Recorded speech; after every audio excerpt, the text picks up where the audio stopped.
Нағыз отаншыл азамат дегеніміз бұл ең алдымен өз жұмысын адал орындап, адал еңбек етіп жатқан адам. Адал еңбекпен келген табыс берекелі болады.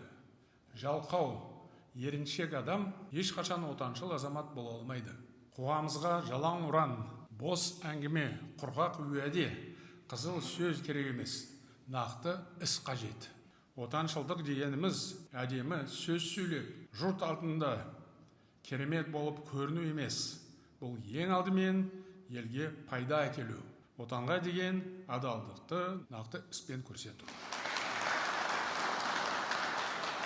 Балабақшада, мектепте, университетте, ғылым институтында, емханада, өндіріс мекемесінде, сауда және қызмет көрсету орындарында, тіпті мемлекеттік қызмет пен әскери саланың өзін айтпағанда, барлық саладағы басты құндылық адал еңбек, адал қызмет болуға тиіс.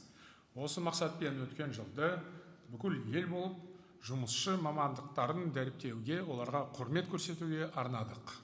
Бұл кезекті науқан емес, мемлекеттік идеологияның бір бөлігі. Сондықтан осы жұмыспен үнемі айналысуымыз керек. Жұмыстың жаманы болмайды. Адал жұмыстан ұялудың ешқандай қажеті жоқ. Еңбектің бәрі қадірлі. Бұл даналықты жастардың бәрі жақсы түсіну керек. Еңбекқорлық халқымыздың болмысына сіңген қасиет болуға тиіс. Онсыз ешқандай даму да, өркендеу де болмайтыны айдан анық.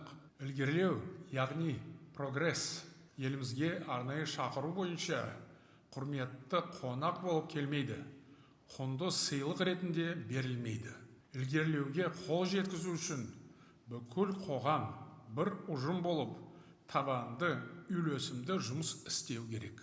Сонымен қатар, ілгерілеу, өрлеу дегеніміз жоғары технологиялар немесе ғылым саласындағы жетістіктер ғана емес, бұл әрбір саладағы жаппай қажырлы еңбектің нәтижесі. Түбегейлі жаңғырған ата заңымыздың преамбуласында айтылғандай, біз халық конституциясын келешек ұрпақ алдындағы жауапкершілігімізді терең сезіне отырып қабылдадық. Бірақ бұл үлкен жолдың басы ғана. Біз ешқандай кедергі мен қиындыққа қарамай елімізді өркениет жолына шығаруымыз керек.